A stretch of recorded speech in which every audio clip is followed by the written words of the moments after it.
প্রায় ৫০-৫২ লক্ষ মানুষের নাম ২০২৬ সালের এসআইআর লিস্ট থেকে বাদ হয়ে গেল। হ্যাঁ বন্ধুরা, এবার সেই বাতিল লিস্টটি নির্বাচন কমিশনের তরফ থেকে প্রকাশিত করা হয়েছে।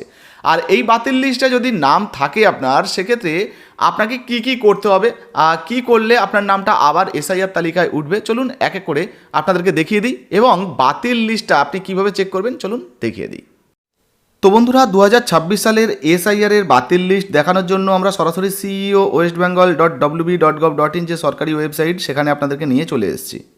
এবার বন্ধুরা, বাতিল লিস্ট দেখার জন্য আপনারা এই ওয়েবসাইটে চলে আসবেন, একটু নিচের দিকে চলে আসবেন। এখানে অনেকগুলো দেখুন স্ক্রল হচ্ছে, তার মধ্যে এই যে PS wise ASDD list and minutes of BLA meeting, এর উপরে আপনারা ক্লিক করবেন। যখন এর উপরে ক্লিক করবেন, সাথে সাথে এই লিস্টটা কিন্তু আপনাদের সামনে ওপেন হয়ে যাবে, অর্থাৎ প্রসেসের যে পেজটা সেটা ওপেন হয়ে যাবে। কী লেখা রয়েছে দেখুন, list of voters whose name were in the West Bengal electoral roll as of ২০২৫, অর্থাৎ ২০২৫-এ যাদের নাম রয়েছে বাট কিন্তু আর not included in the draft roll of SIR ২০২৬, কিন্তু এসআইআর ২০২৬-এর এই যে লিস্টে যাদের নাম নথিভুক্ত হয়নি, তাদের লিস্ট আপনি ডাউনলোড করতে পারবেন। কিভাবে করবেন? আচ্ছা, তার আগে দেখে নিন এখানে কি বলা হয়েছে। ১৬/১২/২০২৫ থেকে ১৫/১/২০২৬ পর্যন্ত কিন্তু এই লিস্টটা আপনারা কন্টিনিউ দেখতে পাবেন। এবার নিচের দিকে আমরা চলে এলাম, এখানে দেখুন কি লেখা রয়েছে, ডিস্ট্রিক্ট। তো এখান থেকে আপনাকে আপনার ডিস্ট্রিক্টটা সিলেক্ট করতে হবে। তো এখান থেকে আমি আমার ডিস্ট্রিক্ট সিলেক্ট করব। আচ্ছা, যে কোনো একটা ডিস্ট্রিক্ট আপনাদেরকে সিলেক্ট করে দেখাচ্ছি। এই একটা ডিস্ট্রিক্ট সিলেক্ট করলাম। এরপর দেখুন কি বলা হয়েছে, অ্যাসেম্বলি কনস্টিটিউয়েন্সি।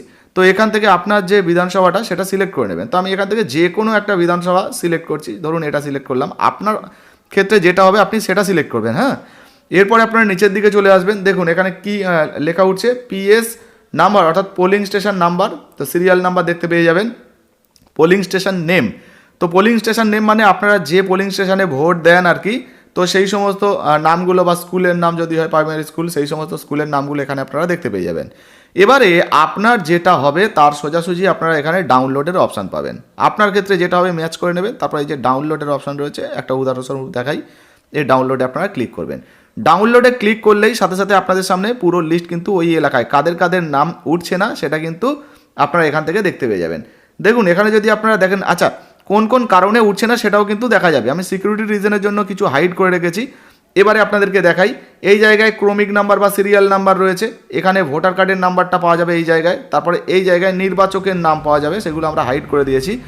এই জায়গায় যিনি ভোটার রয়েছেন তার বাবা মা বা স্বামী স্ত্রী যিনি গার্জেন রয়েছেন আর কি, তার নাম পাওয়া যাবে। এইবারে কেন তাদের নাম বর্তমানে লিস্টে উঠছে না, এসআইআর লিস্টে, সেটা দেওয়া রয়েছে। এই যে দেখুন লেখা রয়েছে সংগ্রহ না হওয়ার কারণ। এখানে দেখুন বলা হয়েছে মৃত, অর্থাৎ এই ব্যক্তি মারা গেছেন, সেই জন্য এনার নাম ওঠেনি, খুঁজে পাওয়া যায়নি বা অনুপস্থিত, এই রকমও কিন্তু অপশান রয়েছে। দেখতে পাচ্ছেন এখানে প্রচুর অপশান রয়েছে কেন নাম এসআইআর লিস্টে উঠছে না বা তালিকাভুক্ত হচ্ছে না। তো সেই জন্য কিন্তু এগুলো দেওয়া রয়েছে। তো আপনারাও কিন্তু চেক করে দেখে নিতে পারবেন যে বর্তমানে আপনার নাম এই লিস্টে আছে কি না। আর যদি এই লিস্টে থাকে তাহলে কিন্তু আপনাকে বুঝে নিতে হবে যে এসআইআরের যে লিস্ট প্রকাশিত হবে সেই লিস্টে কিন্তু আপনার নাম নাও আসতে পারে বা আপনার নাম আসবে না, যেহেতু বাতিল লিস্টে আপনার নাম রয়েছে বা এই লিস্টে আপনার নাম রয়েছে। আচ্ছা, এখন প্রশ্ন হচ্ছে যে এই লিস্টে যদি নাম থাকে সেক্ষেত্রে নাম তোলার জন্য ভুলবশত ধরুন এই লিস্টে আপনার নাম চলে এসছে, তাহলে নাম তোলার জন্য কি করতে হবে চলুন সেটাও আমরা এক এক করে জেনে নিই। তো দেখতেই পেলেন ২০২৬ সালের এসআইআর যে খসড়া ভোটার তালিকায় যাদের নাম উঠছে না, যে বাতিল লিস্ট প্রকাশিত হয়েছে, এই লিস্টে যদি আপনার নাম থাকে সেক্ষেত্রে আপনি কিভাবে চেক করবেন। এখন প্রশ্ন হচ্ছে যদি কারো নাম থাকে সেক্ষেত্রে তিনি নাম তোলার জন্য কি করতে পারেন। দেখুন আপনাদেরকে জানিয়ে দিই, ১৬ তারিখ তো ইতিমধ্যেই খসড়া ভোটার তালিকা প্রকাশিত হচ্ছে।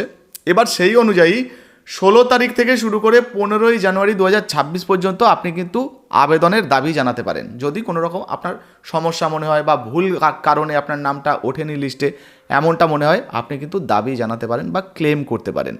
আর আপনাদেরকে জানিয়ে দেবো, যদি ইআরওর তরফ থেকে আপনাদেরকে নোটিশও করা হয় সেক্ষেত্রে কিন্তু যে ১১টা ডকুমেন্টের কথা বলা হয়েছিল, সেই ১১টার মধ্যে যে কোনো একটা ডকুমেন্ট, যেমন আপনার বার্থ সার্টিফিকেট বলুন, পাসপোর্ট বলুন বা মাধ্যমিকের সার্টিফিকেট বলুন, তো এই ধরনের সার্টিফিকেট যদি থাকে, যে কোনো একটা সার্টিফিকেট নিয়ে আপনারা কিন্তু সাবমিট করলে সেক্ষেত্রে কিন্তু আপনার নামটা আবারও এসআইআর লিস্টে উঠে যাবে, এমনই কিন্তু একটা আপডেট রয়েছে। যাই হোক, এই মুহূর্তে আপনারা দেখলেন যে বাতিল লিস্টে আপনার নামটা কীভাবে চেক করবেন।